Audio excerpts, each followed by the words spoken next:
ETV ప్రేక్షకులకి నమస్కారం. Triple-X detergent soap శుభమస్తు కార్యక్రమానికి స్వాగతం. ఈనాడు శుభమస్తు కార్యక్రమంలోని గ్రహఫల మంచంలో గ్రహాల యొక్క స్థితిగతులు, వాటి యొక్క శుభాశుభ ఫలితాల గురించి పరిశీలిద్దాం. అలాగే ఈరోజు 12 రాశుల వారికి ఏ సంఖ్యలు కలిసి వస్తాయి, రంగుల యొక్క దిక్కుల యొక్క ప్రాధాన్యత, ఏ దేవతల్ని పూజించాలి, ఏ కార్యక్రమాలు ఏ రాశుల వారు చేపట్టాలి అనేటువంటి అంశాలతో పాటు ధ్యానం యొక్క విశిష్టత ఏమిటో ఈనాటి ఆంతర్యంలో పరిశీలిద్దాం. శ్రీ విజయనామ సంవత్సరం మాఘమాసం, ఉత్తరాయణం, శిశిర ఋతువు. ఈ రోజు మాఘ బహుళ చతుర్దశి, పునఃప్రయత్నాలకు మాత్రమే పనికి వస్తుంది. వారం శుక్రవారం. ఈ రోజు చేసేటువంటి వస్త్రదానం శుక్రుడు ద్వారా ఏర్పడేటువంటి రుగ్మతల్ని పోగొడుతుంది, ప్రశాంతతను పెంచుతుంది. ఇక ఈ రోజు నక్షత్రం ధనిష్ట నక్షత్రం. ఈ ధనిష్ట నక్షత్రంలో ఏ పాదంలో పుట్టినప్పటికీ ఈ రోజు పుట్టేటువంటి వారికి దోషం లేదు, శుభప్రదమైనది. అలాగే ఈ ధనిష్ట నక్షత్రంలో పుట్టేటువంటి వారికి కుజ మహాదశతోటి ప్రారంభమవుతుంది. ప్రస్తుతం కుజుడు యొక్క స్థితి తులాక్షేత్ర స్థితి, శని రాహుల యొక్క యుతి ఉంది కాబట్టి ఇది విపరీత ఫలితాన్ని కలిగిస్తుంది. ఈ దోష నివృత్తికై సుబ్రహ్మణ్య స్వామి యొక్క అభిషేకం, కందుల దానం బాగా ఉపకరిస్తాయి. ఏకాదశ పూర్వక రుద్రాభిషేకం కూడా సహకరిస్తుంది. ఇక ఈరోజు 12 రాశుల వారికి ఏర్పడేటువంటి శుభాశుభ ఫలితాలను పరిశీలిద్దాం. ముందుగా మేషరాశి. ఈ రోజు మేషరాశి వారిని పరిశీలించినట్టయితే ఆకస్మిక పరిణామాలు ఆర్థికంగా చోటు చేసుకుంటాయి. వృత్తిపరమైనటువంటి వ్యవహారాల్లో బాధ్యతలు బాగా పెరుగుతాయి. ఉద్యోగ వ్యవహారాల్లో కీలక బాధ్యతలు వహించాల్సినటువంటి ఆవశ్యకత ఉంటుంది. అదృశ్య సంఘటనలు గృహరీత్యా ఉన్నప్పటికీ సంకట పరిస్థితులు కూడా వెన్నంటి ఉంటాయి. ఆర్థిక వ్యవహారాల్లో జాగ్రత్తలు పాటించాలి. ఆరోగ్య విషయంలో కూడా ఈ రోజు మీ అదృష్ట సంఖ్య 2. తెలుపు వర్ణం ప్రశాంతతను పెంచుతుంది. తూర్పు దిక్కు ప్రయాణాలు శుభకరం. అనుకూల దైవం మహాకాళి. ఈ రోజు మీరు మహాకాళి అమ్మవారిని దర్శించి నమస్కరించి భక్తి శ్రద్ధలతో పూజించడం ద్వారా గ్రహ అతి ప్రతికూలతని దూరం చేసుకోగలుగుతారు. ప్రశాంత పరిస్థితుల్ని ఆహ్వానించగలుగుతారు. ఆరోగ్య పరీక్షలు ఈ రోజు మీకు మేలును కలిగిస్తాయి. ఈ రోజు వృషభ రాశి వారిని పరిశీలించినట్టయితే మానసిక వైషమ్యాలు ప్రబలమవుతాయి. చేపట్టేటువంటి కార్యక్రమాల్లో జాగ్రత్తతో కూడినటువంటి నిర్ణయాలు తప్పనిసరి. ఆకస్మిక పరిణామాలు ప్రతికూలంగా వృత్తిలో చోటు చేసుకుంటాయి కాబట్టి జాగ్రత్తలు వహించాలి. స్థిరాస్తి విషయాల్లో జాగ్రత్తలు తప్పనిసరి. వృత్తి, వ్యాపార, ఉద్యోగ సంబంధిత కార్యక్రమాల్లో దూకుడు శైలితో చేపట్టేటువంటి కార్యక్రమాలు ప్రతికూల పరిస్థితుల్ని కలిగిస్తాయి.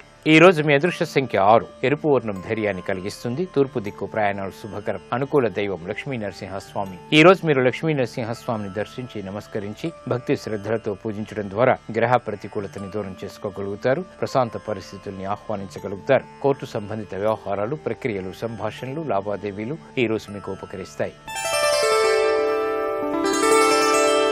ఈ రోజు మిథున రాశి వారిని పరిశీలించినట్టయితే జాగ్రత్తతో కూడిన నిర్ణయాల ద్వారా మాత్రమే విజయాలు సాధించగలుగుతారు. ఆర్థికపరమైనటువంటి అంశాల్లో జాగ్రత్తలు పాటించాలి.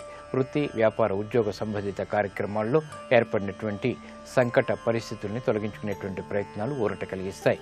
విద్యాపరమైనటువంటి విషయాలు అనుకూలిస్తాయి. గృహ విషయాల్లో ఆశించినటువంటి ఫలితాలు దగ్గరవుతాయి. ఈ రోజు మీ అదృష్ట సంఖ్య 5. ఆకుపచ్చ వర్ణం రక్షణకి తోడ్పడుతుంది. ఉత్తర దిక్కు ప్రయాణాలు శుభకరం. అనుకూల దైవం ఆంజనేయ స్వామి. ఈ రోజు మీరు ఆంజనేయ స్వామిని దర్శించి నమస్కరించి భక్తి శ్రద్ధలతో తమలపాకులతో పూజించినట్టయితే జన్మ బృహస్పతి ద్వారా ఏర్పడేటువంటి చిరాకు పరిస్థితులు, అష్టమ చంద్రుల ద్వారా ఏర్పడేటువంటి విపత్కర పరిస్థితులు దూరమవుతాయి. విదేశీ సంబంధిత లావాదేవీలు, సంభాషణలు ఈ రోజు మీకు ఊరట కలిగిస్తాయి.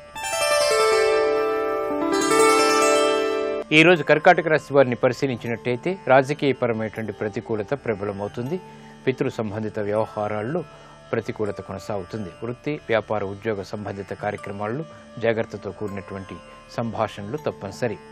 వ్యాపార నిమిత్తమే చేపట్టేటువంటి కార్యక్రమాల్లో ఆర్థిక సమస్యలు తలెత్తేటువంటి పరిస్థితులు లేకపోలేదు. గృహ విషయాల్లో జాగ్రత్తతో కూడినటువంటి నిర్ణయాలు ఉపకరిస్తాయి. ఆరోగ్య విషయంలో కూడా ఖర్చులు పెరుగుతాయి. ఈ రోజు మీ అదృష్ట సంఖ్య 1. పసుపు వర్ణం త్వరితగతిని శుభాల్ని కలిగిస్తుంది. రక్షణకు తోడ్పడుతుంది. ఉత్తర దిక్కు ప్రయాణాలు శుభకరం. అనుకూల దైవం సుబ్రహ్మణ్య స్వామి. ఈ రోజు మీరు సుబ్రహ్మణ్య స్వామిని దర్శించి నమస్కరించి భక్తి శ్రద్ధలతో పూజించడం ద్వారా ఆర్థిక పరమైనటువంటి వ్యవహారాల్లో ఏర్పడేటువంటి చిరాకులు దూరం అవుతాయి. ప్రశాంతత పెరుగుతుంది. ఉద్యోగ ప్రయత్నాలు ఈ రోజు మీకు అనుకూలిస్తాయి. ఈ రోజు సింహరాశి వారిని పరిశీలించినట్టయితే ఆర్థిక వ్యవహారాల్లో ప్రతికూలత ఏర్పడుతుంది. చేపట్టేటువంటి కార్యక్రమాల్లో సంకోచ పరిస్థితులు కూడా తారసపడతాయి. వృత్తి, వ్యాపార, ఉద్యోగ సంబంధిత కార్యక్రమాల్లో జాగ్రత్తతో కూడినటువంటి నిర్ణయాలు తప్పనిసరి. ఆశించినటువంటి ఫలితాలు ఆలస్యంగా మాత్రమే దక్కుతాయి. కుటుంబ వ్యవహారాలు చిరు సమస్యలు కొనసాగుతాయి. ఈ రోజు మీ అదృష్ట సంఖ్య 9. ఎరుపు వర్ణం ధైర్యాన్ని కలిగిస్తుంది. దక్షిణ దిశ ప్రయాణాలు శుభకరం. అనుకూల దైవం దక్షిణామూర్తి. ఈ రోజు మీరు దక్షిణామూర్తి స్వామిని దర్శించి నమస్కరించి పూజించడం ద్వారా ఆలోచన దోషాలు తొలగుతాయి, ఆలోచన సంపత్తి పెరుగుతుంది, తద్వారా విజయాలు దగ్గరవుతాయి. వ్యాపార విస్తరణలు వంటివి ఈరోజు మీకు ఉపకరిస్తాయి. ఈరోజు కన్యారాశి వారిని పరిశీలించినట్టయితే ఆరోగ్య విషయంలో జాగ్రత్తలు పాటించాలి. ఆర్థిక ఇబ్బందులు కొనసాగుతాయి. ఒత్తిళ్లు బాగా పెరిగేటువంటి సంఘటనలు లేకపోలేదు. ఉద్యోగపరమైనటువంటి వ్యవహారాల్లో దూకుడు నిర్ణయాలు పనికిరావు. ఉద్యోగ సంబంధిత కార్యక్రమాల్లో ప్రశాంతతకే చేసేటువంటి ప్రయత్నాలు లాభాన్ని కలిగిస్తాయి. వ్యాపార సంబంధ బాంధవ్యాల విషయంలో చిరు సమస్యలు తలెత్తినప్పటికీ తిరిగి సద్దుమణుగుతాయి. గృహ విషయాలు సామాన్యం. ఈ రోజు మీ అదృష్ట సంఖ్య 5. ఆకుపచ్చ వర్ణం రక్షణకి తోడ్పడుతుంది. ఉత్తర దిక్కు ప్రయాణాలు శుభకరం. అనుకూల దైవం మహాకాళి. ఈ రోజు మీరు మహాకాళి అమ్మవారిని దర్శించి నమస్కరించి భక్తి శ్రద్ధలతో పూజించడం ద్వారా గ్రహ అతి ప్రతికూలతని దూరం చేసుకోగలుగుతారు. ప్రశాంత పరిస్థితుల్ని ఆహ్వానించగలుగుతారు. ఆధ్యాత్మిక కార్యక్రమాలు ఈ రోజు మీకు ఉపకరిస్తాయి. ఈ రోజు తులారాశి వారిని పరిశీలించినట్టయితే వాహన విషయాల్లో జాగ్రత్తలు పాటించాలి. వ్యాపార సంబంధ బాంధవ్యాల విషయంలో ఆర్థిక వ్యవహారాల్లో చిరు సమస్యలు తలెత్తుతాయి. నూతన కార్యక్రమాల్ని వేగవంతంగా ప్రారంభించలేకపోతారు. అదృశ్య సంఘటనలు గృహరీత్యా చోటు చేసుకుంటే ఆశించినటువంటి ఫలితాలు విదేశీ వ్యవహారాల్లో చోటు చేసుకుంటాయి. ఆర్థిక పరమైనటువంటి వ్యవహారాల్లో జాగ్రత్తతో కూడినటువంటి నిర్ణయాల ద్వారా విజయాలు సిద్ధిస్తాయి. ఆరోగ్యం పదిలం. ఈ రోజు మీ అదృష్ట సంఖ్య 2. తెలుపు వర్ణం ప్రశాంతతను పెంచుతుంది. తూర్పు దిక్కు ప్రయాణాలు శుభకరం. అనుకూల దైవం ఈశ్వరుడు. ఈ రోజు మీరు శివాలయాన్ని దర్శించి ఈశ్వరుడికి అభిషేకాదులు నిర్వహించడం ద్వారా గ్రహ ప్రతికూలతని దూరం చేసుకోగలుగుతారు. జన్మ శని కుజ రాహుల ద్వారా ఏర్పడేటువంటి విపత్కర ప్రమాదాలు దూరం అవుతాయి. నూతన వ్యాపార ఒప్పందాలు ఈ రోజు మీకు లాభిస్తాయి. ఈ రోజు వృశ్చిక రాశి వారిని పరిశీలించినట్టయితే ఆర్థిక వ్యవహారాలు లాభిస్తాయి. చేపట్టేటువంటి కార్యక్రమాల్లో మానసిక భీతి ఉన్నప్పటికీ నెగ్గుకు రాగలుగుతారు. వృత్తి వ్యాపార వ్యవహారాల్లో ఆర్థిక సంబంధ బాంధవ్యాలు మెరుగవుతాయి. విదేశీ వ్యవహారాలు అనుకూలిస్తాయి. ఆరోగ్యంలో మంచి మార్పులు చోటు చేసుకుంటాయి. ఉద్యోగపరమైనటువంటి ఉన్నతికి చేపట్టేటువంటి కార్యక్రమాలు సత్ఫలితాన్ని కలిగిస్తాయి. అవమానకర సంఘటనని తట్టుకోగలుగుతారు. ఈ రోజు మీ అదృష్ట సంఖ్య 2. ఎరుపు వర్ణం ధైర్యాన్ని కలిగిస్తుంది. దక్షిణ దిశ ప్రయాణాలు శుభకరం. అనుకూల దైవం శ్రీ మహాలక్ష్మి. ఈ రోజు మీరు మహాలక్ష్మి అమ్మవారిని దర్శించి నమస్కరించి పూజించడం ద్వారా ఆర్థిక పరమైనటువంటి వ్యవహారాల్లో ఇబ్బందుల్ని అధిగమించగలుగుతారు. నూతన కార్యాలు ఈ రోజు మీకు ఆనందాన్ని కలిగిస్తాయి. ఈ రోజు ధనుసు రాశి వారిని పరిశీలించినట్టయితే వ్యాపారంలో ఉన్నతికై చేపట్టేటువంటి కార్యక్రమాలు అనుకూలిస్తాయి. ఆర్థికపరమైనటువంటి సంబంధ బాంధవ్యాలు మెరుగవుతాయి. ఆకస్మిక వార్తలు ఆనందాన్ని కలిగిస్తాయి. వృత్తిలో అభివృద్ధి గోచరిస్తుంది. అభివృద్ధికై చేపట్టేటువంటి కార్యక్రమాలు సత్ఫలితాన్ని కలిగిస్తాయి. విద్యాబలం ఏర్పడుతుంది. ఆకస్మిక అనుకూల మార్పులు ఆర్థికంగా ఆనందాన్ని కలిగిస్తాయి. ఈ రోజు మీ అదృష్ట సంఖ్య 3. పసుపు వర్ణం త్వరితగతిని శుభాల్ని కలిగిస్తుంది. ఈశాన్య దిక్కు ప్రయాణాలు శుభకరం. అనుకూల దైవం ఈశ్వరుడు. ఈ రోజు మీరు శివాలయాన్ని దర్శించి ఈశ్వరుడికి అభిషేకాదులు నిర్వహించడం ద్వారా గ్రహ అనుకూలతని పెంపొందింప చేసుకోగలుగుతారు. ఆనందకర సంఘటనల్ని ఆహ్వానించగలుగుతారు. ఆత్మవిశ్వాసం పెరుగుతుంది. విద్యా ప్రయత్నాలు ఈ రోజు మీకు లాభిస్తాయి, అనుకూలిస్తాయి. ఈ రోజు మకర రాశి వారిని పరిశీలించినట్లయితే ఆరోగ్యంలో సమస్యలు తలెత్తుతాయి. నూతన కార్యక్రమాల్లో విఘ్నాన్ని చవిచూస్తారు. వృత్తి వ్యాపార ఉద్యోగ కార్యక్రమాల్లో సంభాషణల ద్వారా సమస్యలు తలెత్తుతాయి కాబట్టి జాగ్రత్తలు వహించాలి. కుటుంబ వ్యవహారాలు అనుకూలిస్తాయి. ఆర్థికపరమైనటువంటి అంశాల్లో జాగ్రత్తతో కూడినటువంటి నిర్ణయాలు తప్పనిసరి. ఈ రోజు మీ అదృష్ట సంఖ్య 5. ఆకుపచ్చ వర్ణం రక్షణకి తోడ్పడుతుంది. ఉత్తర దిక్కు ప్రయాణాలు శుభకరం. అనుకూల దైవం ఆంజనేయ స్వామి. ఈ రోజు మీరు ఆంజనేయ స్వామిని దర్శించి నమస్కరించి పూజించడం ద్వారా గ్రహ అతి ప్రతికూలత దూరం అవుతుంది. గృహ కార్యక్రమాలు ఈ రోజు మీకు సంతృప్తిని కలిగిస్తాయి. ఈ రోజు కుంభరాశి వారిని పరిశీలించినట్టయితే ఆరోగ్యంలో చిరు సమస్యలు తలెత్తుతాయి. ఆర్థికపరమైనటువంటి అంశాలు కలిసి వస్తాయి. శుభవార్తలు వింటారు. వృత్తిపరమైనటువంటి వ్యవహారాల్లో అభివృద్ధి గోచరిస్తుంది. ఆర్థిక సంబంధ బాంధవ్యాలు మెరుగవుతాయి. కుటుంబ సఖ్యత ఏర్పడుతుంది. అనుకూల పరిస్థితులు అన్ని రంగాల వారిని ఆనందానికి గురి చేస్తుంది. ఈ రోజు మీ అదృష్ట సంఖ్య 2. ఎరుపు వర్ణం ధైర్యాన్ని కలిగిస్తుంది. ఉత్తర దిక్కు ప్రయాణాలు శుభకరం. అనుకూల దైవం మహాగణపతి. ఈ రోజు మీరు మహాగణపతిని దర్శించి నమస్కరించి భక్తి శ్రద్ధలతో పూజించడం ద్వారా విఘ్నాల్ని దూరం చేసుకోగలుగుతారు. సాహస నిర్ణయాలు ఈ రోజు మీకు లాభిస్తాయి. ఈ రోజు మీనరాశి వారిని పరిశీలించినట్టయితే వ్యవహారాల్లో చుక్కెదురు పరిస్థితులు తారసపడతాయి. వ్యాపార ప్రతిబంధకాలు ప్రబలమవుతాయి. చేపట్టేటువంటి కార్యక్రమాల్లో తర్జన భర్జనలు కొనసాగుతాయి.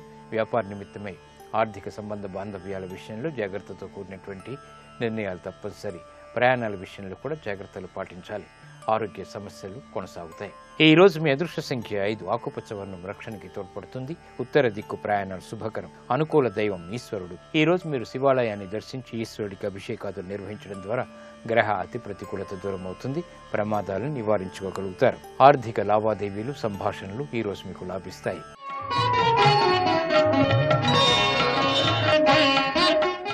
మనస్సును ఒక వస్తువు మీద ఏకాగ్రతతో ధ్యానింపచేయడమే ధ్యానం. ఈ ధ్యానం ఉత్తమ ఫలితాన్ని కలిగిస్తుంది. ఈ ధ్యానం యొక్క విశిష్టత ఏమిటో పరిశీలిద్దాం. ఆధ్యాత్మిక మార్గంలో పయనించేటువంటి సాధకుడికి ధ్యానం అత్యవసరమై ఉంటుంది. ధ్యానం అంటే ఒకే వస్తువు మీద మనస్సును ఏకాగ్రతంగా నిలపటం మరియు ధ్యానం అంటే ధ్యాస. సహజంగా ధ్యాస దేని మీద పోతే మనస్సు కూడా దాని మీదే లగ్నమవుతుంది. ఒక వస్తువు గూర్చి తదేక నిష్ఠతో ధ్యానించేటప్పుడు ధ్యాత యొక్క చిత్తమంతా కూడా ధ్యేయాకారంగా పరిణమించిపోతుంది. ఇది ప్రకృతిలో గల నియమం. దీన్నే భ్రమరకీటక న్యాయం అంటారు. మన శరీరం ఆధ్యాత్మిక పరంగా స్థూల శరీరం, సూక్ష్మ శరీరం, కారణ శరీరం అని 3 విధాలు. సూక్ష్మంగా చెప్పాలంటే శరీరం, ప్రాణం, మనస్సులకు సంబంధించినది. శరీరం, ప్రాణం, మనస్సు ఈ మూడింటిని ఏకం చేసి ఒకే విషయం మీద అంటే దేవచింతన మీద కేంద్రీకరించి మనోవాక్కాయ కర్మల భగవాన్ని ప్రార్థించడమే నిజమైనటువంటి ధ్యానం. ధ్యానం చేయాలంటే పరిశుభ్రమైనటువంటి ప్రదేశంలో, ప్రశాంతమైనటువంటి వాతావరణంలో, బాహ్యంగాను అంతఃకరణంగాను శుచి అయి తగిన ఆసనంపై కూర్చుని సాధకుడు అనుకూలమైనటువంటి శారీరకాసనాన్ని అనుసరించి స్థిరంగా కూర్చుని శాంత మనస్కుడై ప్రాణాయామాన్ని ఆచరించి మనోనిగ్రహంతో ఆ పరమేశ్వరుని ప్రార్థించాలి. ఇటువంటి ధ్యానం ద్వారా ఉత్తమ ఫలితాలు కలుగుతాయి. ఇదే నేటి ఆంతర్యం. ఇప్పుడు గ్రహయోగంలో గ్రహాల యొక్క స్థితిగతులు, ఈ రోజు ముఖ్యంగా చేపట్టవలసినటువంటి కార్యక్రమాల గురించి తెలుసుకుంటారు. నేటి గ్రహయోగాన్ని పరిశీలించినట్లయితే ప్రధానంగా శుక్రుడు మిత్రక్షేత్రమైన మకర రాశిలో సంచరిస్తున్నాడు. శుక్రుడి యొక్క బలాన్ని ద్విగుణీకృతం చేసి అన్ని కార్యక్రమాలలో చక్కటి పురోభివృద్ధిని సాధించడానికి ఈరోజు పంచదార, పాలు, పెరుగు, తెల్లటి పూలమాలలను ఎవరికైనా దానంగా ఇవ్వాలి. ప్రధానంగా ఈరోజు దంపతుల మధ్య ఉన్నటువంటి విభేదాభిప్రాయాలను చర్చల ద్వారా పరిష్కరించుకోవటానికి అనుకూలమైన రోజుగా చెప్పవచ్చు. అంతేకాకుండా నగలను కొనుగోలు చేయటానికి, వస్త్రాలను కొనుగోలు చేయటానికి, సుగంధభరితమైనటువంటి వస్తువులను కొనుగోలు చేయటానికి కూడా ఈరోజు అనుకూలమైన రోజుగా చెప్పవచ్చు.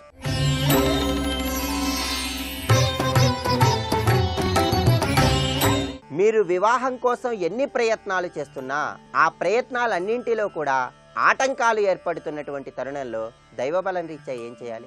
ఏదైనా బుధవారం నాడు లక్ష్మీ గణపతిని ఆరాధన చేయటం ద్వారా, లక్ష్మీ గణపతికి ప్రీతిపాత్రమైనటువంటి ఉండ్రాళ్లను నివేదన చేయటం ద్వారా స్వామివారి యొక్క అనుగ్రహాన్ని పొంది వివాహ సంబంధమైనటువంటి ప్రయత్నాలలో సంభవించే ఆటంకాలను తొలగింపజేసుకోవటానికి ఆస్కారం ఎంతగానో ఉంది.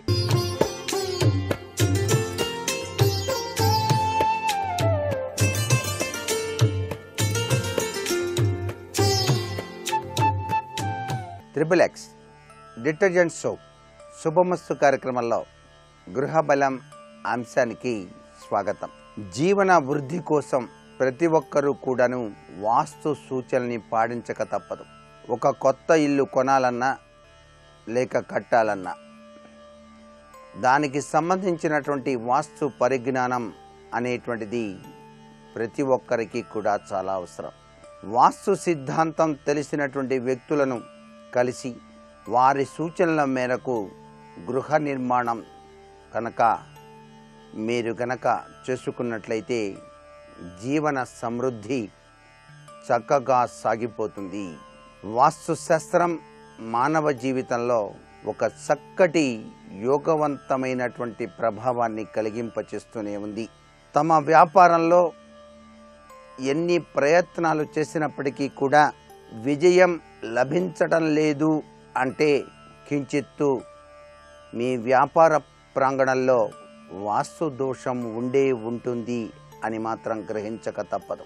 అలాగే వ్యాపారం శాంతియుతంగాను ఎటువంటి నష్టదాయకం లేకుండా హాయిగా సాగిపోవటానికి కూడా వాస్తు శాస్త్రంలో చెప్పిన చిన్ని ఉపాయాలు సర్వత్రా కూడాను వ్యాపారస్తులకు గృహబలరీత్యా కూడాను చక్కగా సహకరిస్తున్నాయి అనేటువంటి విశేష శక్తివంతమైనటువంటి ప్రభావాన్ని ప్రతి ఒక్కరూ గ్రహించక తప్పదు. అలాగే ఇంట్లో వారికి ఉన్నట్టుండి అనారోగ్యం కలగటం, శుభకార్యాల్లో ఆటంకాలు కలగటం తప్పనిసరిగా వాస్తు దోషం వల్లనే జరుగుతున్నాయి అనేటువంటి విశేషాంశాలు కూడా గ్రహించక తప్పదు. ఇటువంటి విపత్కర పరిస్థితుల్లో ఎంత ప్రయత్నం చేసినప్పటికీ ఫలితం కానరాని పరిస్థితుల్లో వాస్తు శాస్త్ర పరిజ్ఞానం కలిగినటువంటి వ్యక్తులను సంప్రదించి వారు చెప్పినటువంటి సలహాలను గనక పాటించి చక్కటి ఉపయుక్తమైనటువంటి ప్రభావాన్ని గనక ఆచరించినట్లయితే సర్వే సర్వత్రా ఈ జీవితం హాయిగా సాగిపోతుంది. మానవ జీవితం ముఖ్యంగా నివసించేటువంటి భవనం, వ్యాపారం, ఆరోగ్యం, సంస్కారం, జ్ఞానం, యశస్సు, సంతానం, అదృష్టం, భవిష్యత్తు, ఆత్మవిశ్వాసం, సుఖశాంతులు, ఆర్థిక సమృద్ధి వీటన్నిటిపైన వాస్తు ప్రభావ బలం కూడా ఉన్నది అనే విషయాన్ని ప్రతి ఒక్కరూ కూడా గ్రహించక తప్పదు. వాస్తు నియమాలను పాటించి వ్యక్తులు తమ ఆర్థిక ప్రణాళికలను దృఢమైన మార్గాన్ని ఎంచుకోవచ్చు. వాస్తుశాస్త్ర విజ్ఞాన ధర్మాలతో కలిసినటువంటి శాస్త్రం ఫలితాన్ని ఆశించకుండా పని చేయాల్సి ఉన్నా కూడా ఫలితాన్ని పొందటంలో పనితో పాటు వాస్తు ప్రభావం కూడా ఉంటుంది అనే విషయాన్ని గుర్తెరగాలి. మానవుల జీవితాలపై వాస్తు ప్రభావం తప్పక ఉండి తీరుతుంది అని ప్రతి ఒక్కరూ నమ్ముతూనే ఉన్నారు. జీవితంలో వాస్తు నియమాలను పాటించకపోవటం వల్ల మానవులు ఆర్థికంగా, వ్యాపారపరంగా కూడాను వృద్ధిలో వెనకపడుతూనే ఉన్నారు. ఒక ఇంటిలో షోకేసులు తయారు చేసుకునేటప్పుడు కూడాను గృహ నిర్మాణం అంతా పూర్తయిపోయింది, ఆ షోకేసులకు మాత్రం అరమార్లు బిగించేటువంటి విధి విధానంలో కాస్త ఆలస్యమైంది. ఆ బిగింపు చర్యలో పాటించవలసిన నియమానుసార ప్రభావాలు కూడా మీరు వాస్తు పరిజ్ఞానం కలిగిన వ్యక్తుల్ని సంప్రదించే నిర్మాణం చేయాలి. మీ ఇష్టం వచ్చినట్టుగా ముందుకి జరుపుకొని ఆ యొక్క షోకేసులు కానివ్వండి, ఇంట్లో అమర్చేటువంటి వస్తువులు కానివ్వండి, ఒక ఇంటి నుంచి మరొక ఇంటికి మారినప్పుడు మీ ఇంట్లో వస్తువులు ఎక్కడెక్కడ ఉంచితే ఎటువంటి సత్ఫలితాన్ని కలుగుతాయి అనేటువంటి వాస్తు పరిజ్ఞానం మీ ఇంటి గృహిణికి తప్పనిసరిగా ఉండి తీరాలి. కారణం ఏంటంటే ఇంటిని తీర్చిదిద్దేది ఇంటి ఇల్లాలే. బాధ్యతలను నెత్తిన వేసుకొని వాటి సక్రమంగా పాటించేది గృహ యజమాని. గృహ యజమానికి చేదోడు వాదోడుగా ఆ ఇంటి ఇల్లాలు గృహంలోని సామాగ్రిని సర్దటం, చక్కగా అమర్చటం వంటి కార్యక్రమాలు చేయటంలో ఆమె చక్కటి పరిజ్ఞానం కలిగి ఉండాలి. అందుచేతనే వాస్తు పరిజ్ఞానం ప్రతి వారికి కూడాను తప్పనిసరి ఉన్నది. ప్రస్తుతం ధర్మార్థ కామమోక్ష అనుభూతిని కలిగించేటువంటి అనుభవం వాస్తు సమ్మతించినటువంటి హాసనం చేయగలదు. అంటే ధర్మ ప్రవర్తన నియమావళిని కూడా వాస్తు చెప్తుంది. ఒక ఇంట్లో ప్రతి వ్యక్తి కూడాను దైవ చింతన కలిగి హాయిగా నిత్యం కూడా దైవారాధన చేసుకుంటూ ధర్మంతో నేను వర్తించాలి అని చెప్పేసి భావన రావడానికి కూడా వాస్తు సహకరిస్తుంది.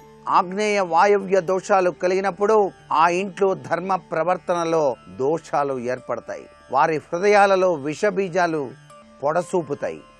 అందుచేతనే దిశ దశ యొక్క ప్రభావాలు చాలా చక్కగా అంచనా వేసుకుంటూ గృహ నిర్మాణాన్ని పాటించాలి సుమా.